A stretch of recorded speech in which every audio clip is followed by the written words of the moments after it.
నమస్తే. నేను మీ దేవగణేష్ మాల్టా నుంచి. నేను మాల్టాలో ఉంటాను. అండ్ నా వీడియోస్ వచ్చేసి మామూలుగా అయితే హిందీలో చేస్తాను మ్యాక్సిమం. అండ్ ఇప్పటి నుంచి హిందీ ప్లస్ తెలుగులో కూడా చేయాలని అనుకుంటున్నాను. అండ్ తమిళ్ వాళ్ళు కూడా ఎవరైనా ఉంటే తమిళ్‌లో కూడా కామెంట్ చేయొచ్చు. నేను రిప్లై పెడతాను. నాకు తమిళ్ కూడా వస్తుంది. అండ్ దీంట్లో ఈరోజు మనం వచ్చేసి ఏం డిస్కస్ చేసుకోబోతున్నామంటే మాల్టాకి సంబంధించి వీఎఫ్ఎస్‌కెళ్ళేటప్పుడు ఏమేం డాక్యుమెంట్స్ కావాలి? దాన్ని ఎట్లా ప్రిపరేషన్ చేసుకోవాలి? అండ్ ఎంత ఖర్చొస్తుంది? ప్లస్ ఆహ్, వీఎఫ్ఎస్‌కెళ్ళిన తర్వాత స్టెప్ బై స్టెప్ అంటే మన ఫైల్‌ని ఎలా రెడీ చేసుకోవాలని చెప్పేసి నేను ఈ వీడియోలో డిస్కస్ చేయబోతున్నాను. దీంట్లో వచ్చేసి మనకి ఈ ఛానల్‌లో వచ్చేసి మన తెలుగు వాళ్ళు ప్లస్ హిందీ వాళ్ళు అందరూ మిక్సింగ్ ఉన్నారు కాబట్టి, నేను హిందీలో చేసేది ప్లస్ తెలుగులో కూడా చేస్తున్నాను కంటిన్యూగా. మీరు సపోర్ట్ చేస్తారని నేను అనుకుంటున్నాను. అండ్ దీంట్లో వచ్చేసి మనకి ఈరోజు టాపిక్ వచ్చేసి వీసా అప్లికేషన్ ఫాము అండ్ వీఎఫ్ఎస్‌కి సంబంధించి డాక్యుమెంటేషన్ ఎట్లా తీసుకుపోవాలని నేను మొత్తం ఎక్స్‌ప్లెయిన్ చేస్తాను. స్కిప్ చేయకుండా కంటిన్యూగా ఈ వీడియో చూడండి. మీకు ఇప్పుడు ఎవరైతే వీఎఫ్ఎస్‌కి వెళ్ళబోతున్నారో వాళ్ళకి చాలా యూస్‌ఫుల్ అయితది. 2026లో కొత్త కొత్త రూల్స్ చేంజ్ అయినాయి మాల్టాలో. అండ్ ఎలా అంటే ఆ రూల్స్‌కి తగ్గట్టుగా మనం ఎలా ప్రిపేర్ చేసుకోవాలి డాక్యుమెంటేషన్ అనేది దీంట్లో చెప్తాను.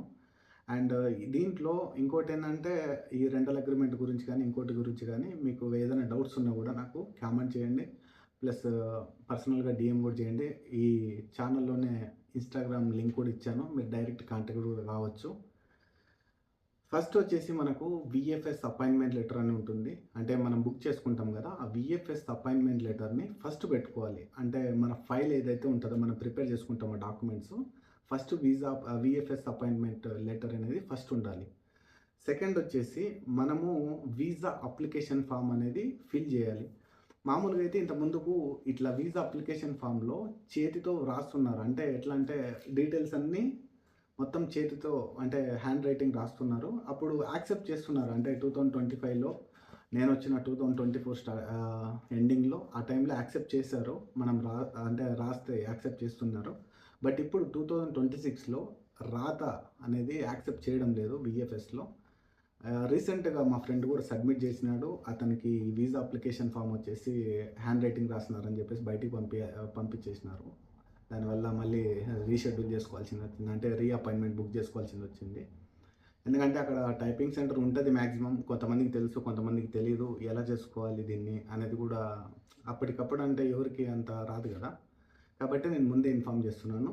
ఎళ్ళేటప్పుడు మాత్రం ఖచ్చితంగా దీంట్లో టైప్ చేపిచ్చి తీసుకొనెళ్ళండి. మనకు దగ్గరలో నెట్ సెంటర్స్ ఉంటాయి. మీరు ఈ ఫామ్‌ని ఇచ్చినా గూడా మీరు గూగుల్‌లో కూడా డౌన్‌లోడ్ చేసుకోవచ్చు. ఈ ఫామ్‌ని డౌన్‌లోడ్ చేసుకొనేసి ఇక్కడ మొత్తం A to Z me details తర్వాత మీకు ఏమేమి ఉన్నాయో, దీంట్లో ఏమేమి మ్యాండేటరీ ఉన్నాయో అవన్నీ ఫిల్ చేయండి. అండ్ సెకండ్ వచ్చేసి దీంట్లో పాస్‌పోర్ట్.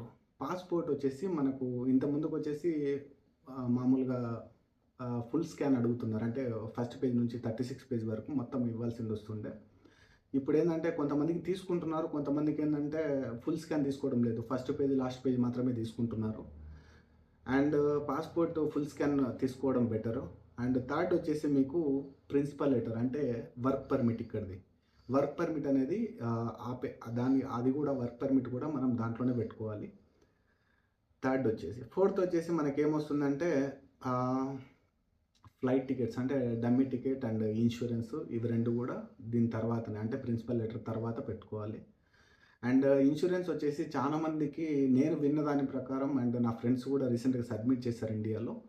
నేను విన్న దాని ప్రకారం ఏందంటే టాటా ఇన్స్యూరెన్స్ యాక్సెప్ట్ చేస్తలేరు. ఐసీఐ ఇన్స్యూరెన్స్ యాక్సెప్ట్ చేస్తున్నారు. ఇట్లా జరిగింది వాస్తవానికి. కాబట్టి మీరు ఇన్స్యూరెన్స్ ఐసీఐసీఐ గానీ, లేకుంటే టాటా గానీ ఏదైనా గానీ ఫస్ట్ ఒకసారి వీఎఫ్ఎస్‌కు కాల్ చేసి కనుక్కోండి. దాన్ని బట్టి మీరు ఇన్స్యూరెన్స్ చేపించుకోండి. ఎందుకంటే మనకు డబ్బు వేస్ట్ కాకూడదు, టైం వేస్ట్ కాకూడదు అక్కడికెళ్ళిన తర్వాత. దాని తర్వాత మీకొచ్చేసి ఆహ్, దీంట్లో ఇంకొక విషయం మెయిన్ పాయింట్. ఇన్స్యూరెన్స్ వచ్చేసి మీరు ఏ రోజైతే వీసా అప్లికేషన్ ఫామ్ అంటే ఏ రోజైతే వీసా డ్రాప్ చేయడానికెళ్తున్నారో, ఆ రోజే అంటే ఆ డేట్ నుంచే మీరు ఇన్స్యూరెన్స్ తీసుకోండి. ఇది చాలా బెటరు. మీకు కూడా ఈజీ ఉంటది. ప్లస్సు మనకి అన్ని విధాలుగా సపోర్ట్ అయితుంది. అండ్ దీంట్లో ఇంకా నెక్స్ట్ వచ్చేసి మనకు ప్రూఫ్ ఆఫ్ అకామిడేషన్. మామూలుగా అయితే ఇంతకుముందుకు డిక్లరేషన్ ఆఫ్ ప్రూఫ్ అనేది తీసుకుంటున్నాము. దానికి మామూలుగా 2025లో దానికి యూటిలిటీ బిల్ ఉంటేనే యాక్సెప్ట్ చేస్తుండేవాళ్ళు. బట్ ఇప్పుడేందంటే డిక్లరేషన్ ఆఫ్ ప్రూఫ్ అనేది మ్యాక్సిమం యాక్సెప్ట్ చేస్తలేరు. ఏదున్నా గూడా ఆహ్, రెంటల్ అగ్రీమెంటు లేదా హోటల్ బుకింగ్స్ ఇట్లా తీసుకుంటున్నారు. బట్ నా సజెషన్ వచ్చేసి డైరెక్ట్ రెంటల్ అగ్రీమెంట్ తీసుకోవడం బెటరు. అండ్ రెంటల్ అగ్రీమెంట్ ఎంత డబ్బులైతది? దాన్ని ఎక్కడ తీసుకోవాలి? ఏంది పరిస్థితి అనేది మీకు తెలియకపోతే మమ్మల్ని కాంటాక్ట్ కావచ్చు. మేము సజెషన్ చేస్తాము. మేము హెల్ప్ చేస్తాం దీని గురించి. ఒకవేళ ఎవరికైనా రెంటల్ అగ్రీమెంట్ గానీ అట్లా ఏమన్నా కావాలన్నా కూడా డిస్క్రిప్షన్‌లో కామెంట్ బాక్స్‌లో మాకు కామెంట్ చేయండి. మేము మీకు ఖచ్చితంగా రిప్లై ఇస్తాము. అండ్ దీని తర్వాత మనకొచ్చేసి హోటల్ బుకింగ్స్ కూడా చేసుకోవచ్చు. బట్ కానీ ఛాన్సెస్ తక్కువ. 50-50 ఉండొచ్చు వీసా రావడానికి, రాకపోవడానికి. ఒరిజినల్ బుకింగ్ చేసుకున్న వాళ్ళకి వస్తాయి. బట్ ఏంటంటే అనవసరంగా డబ్బులు వేస్ట్ అయితాయి. ప్లస్ రిఫండ్ కూడా వచ్చేదానికి అవకాశం ఉండదు కాబట్టి హోటల్ ఒరిజినల్ బుకింగ్ చేసిన తర్వాత. కాబట్టి బెటర్ ఆప్షన్ ఏందంటే రెంటల్ అగ్రీమెంటే నేను సజెషన్ చేస్తాను. అండ్ దీని తర్వాత మనం వచ్చేసి నెక్స్ట్ వచ్చేసి స్కిల్ పాస్. ఈ స్కిల్ పాస్ అనేది ఫేజ్ 1, ఫేజ్ 2 సర్టిఫికేట్లు 2 ఖచ్చితంగా పెట్టాలి. మ్యాండేటరీ.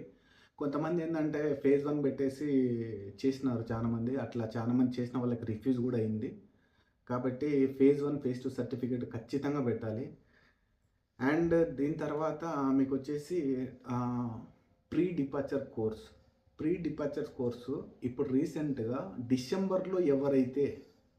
డిసెంబర్ కంటే ముందు ఎవరైతే అప్లై చేసుకున్నారో వాళ్ళు ప్రీ డిపార్చర్స్ కోర్స్ అక్కడ చేయడానికి అవసరం లేదు. ఎప్పుడైతే ఫ్లై అవుతారో ఆ టైంలో చేసుకోవచ్చు. లేదంటే ఇక్కడికి వచ్చిన తర్వాత అయినా కూడా ప్రీ డిపార్చర్స్ కోర్స్ చేయొచ్చు. ఎందుకంటే మామూలుగా ఇప్పుడు రూల్స్ ఏం చేంజ్ అయినాయంటే 2026లో ప్రీ డిపార్చర్స్ కోర్సు చేసిన వాళ్ళకి మాత్రమే వర్క్ పర్మిట్ అప్లై చేస్తున్నారు. ప్రీ డిపార్చర్స్ కోర్స్ చేయని వాళ్ళకి వర్క్ పర్మిట్ అప్లై చేయడం లేదు. అసలు యాక్సెప్ట్ చేయడం లేదు. కాబట్టి మీరు ప్రీ డిపార్చర్స్ కోర్సు ఖచ్చితంగా చేయండి. చేసుకుంటే మీకు చాలా బెటర్. ఎందుకంటే ఇక్కడికి వచ్చిన తర్వాత అయినా కూడా మళ్ళీ అడుగుతారు. మీరు ఐడెంటిటీ మాల్టాలో సబ్మిట్ చేయడానికి, అంటే మీరు ఇక్కడికి వచ్చిన తర్వాత మీ ఫైల్ అంటే మీరు బయోమెట్రిక్ ఇవ్వడానికి వెళ్ళినప్పుడైనా కూడా మళ్ళీ ఖచ్చితంగా ఇది లేదు తీసుకురండి అని చెప్తారు. దానివల్ల మన టైం వేస్ట్ అవుతుంది. కాబట్టి ప్రీ డిపార్చర్స్ కోర్స్ కూడా ముందే తీసుకోండి. అండ్ ఇంకా దీంట్లో ఇట్లా అంటే నేను చెప్పిన ప్రతి ఒక్క డాక్యుమెంట్ వచ్చేసి స్టెప్ బై స్టెప్ పెట్టుకోండి. VFS appointment letter and visa application form and work permit, దాని తర్వాత మన పాస్పోర్ట్ ఆల్ పేజెస్, ప్లస్ దాని తర్వాత ఫోటో 2 ఫొటోస్ అయితే వేయండి. మనం తీసుకుపోయే ఫైల్లోనే 2 ఫొటోస్ కూడా తీసుకొని వెళ్ళండి. అది కూడా ఓన్లీ యూరోపియన్ ఫొటోస్ కావాలి. యూరోపియన్ యూనియన్ వీసాకి ఫొటోస్ కావాలంటే మీకు ఫోటోషాప్లో తీస్తారు. అది తీసుకోండి. 2 ఫొటోస్ అయితే ఖచ్చితంగా కావాలి. అండ్ దాని తర్వాత మీకు వచ్చేసి రెంటల్ అగ్రిమెంట్ నేను చెప్పినాను కదా, రెంటల్ అగ్రిమెంట్ అది పెట్టుకోవాలి. దాని తర్వాత మీకు వచ్చేసి ఫ్లైట్ టికెట్ కానీ, డమ్మీ టికెట్ కానీ, ఇన్సూరెన్సు, ఇవన్నీ మొత్తం స్టెప్ బై స్టెప్ ఇట్లా తీసుకోవాలి. దాని తర్వాత మీకు skill pass, pre departures course ఉంటే ప్రీ డిపార్చర్స్ కోర్సు. దాని తర్వాత మీకు ఏమైనా ఎడ్యుకేషనల్ డాక్యుమెంట్స్ కానీ, పే స్లిప్స్ కానీ, అండ్ దాని తర్వాత బ్యాంక్ స్టేట్మెంట్ కానీ, ఇటువంటివన్నీ పెట్టడం వల్ల ఏమవుతుందంటే ఫైల్కు కొంచెం బలం అవుతుంది. అంటే చెక్ చేస్తారు కాబట్టి ఇక్కడికి వచ్చిన తర్వాత. ఈ ప్రాసెసింగ్ వచ్చేసి మామూలుగా అయితే 45 నుంచి 60 రోజులు పడుతుంది. ఇప్పుడుండే టైంలో కొంచెం లేట్ కూడా అవుతుంది. 70 డేస్ కూడా వచ్చిన వాళ్ళు ఉన్నారు. 75 డేస్ దాటిన వాళ్ళు కూడా ఉన్నారు. వచ్చింది వీసా వచ్చిన వాళ్ళు ఉన్నారు, రిజెక్ట్ అయిన వాళ్ళు ఉన్నారు, లేట్ అయినా కూడా. బట్ ఏంటంటే అందుకనే ఈ వీడియో ఎందుకు చేస్తున్నానంటే ఇది తెలియాలి, మన వాళ్ళకి తెలియాలి. అంటే ఎట్లా తీసుకుపోవాలి, ఏం చేయాలి. చాలామందికి ఏంటంటే తెలియక చిన్న చిన్న మిస్టేక్స్ వల్ల విఎఫ్ఎస్లో నుంచి బయటికి రావడం, అంటే అనవసరంగా ఈ ఇన్సూరెన్స్ వెళ్ళదని అంటే ఎవరికి ఫోన్ చేయాలో తెలియకపోవడం, ఇట్లా కొన్ని ఇష్యూలు జరుగుతాయి కాబట్టి ఈ వీడియో చేస్తున్నాను. ఇంకా మీకు ఏమైనా దీని గురించి అంటే ఇంకా ఏమైనా ఇట్లా నెక్స్ట్ ఏదైనా అంటే డౌట్స్ ఏమైనా ఉన్నా కూడా, ఇంకా ఏమైనా అంటే రెంటల్ అగ్రిమెంట్ గురించి కానీ, ఇన్సూరెన్స్ గురించి కానీ ఏమైనా తెలుసుకోవాలనుకున్నా కూడా నాకు ఖచ్చితంగా కామెంట్ చేయండి. మీకు ఖచ్చితంగా సపోర్ట్ చేస్తాను. And subscribe my channel and thank you very much.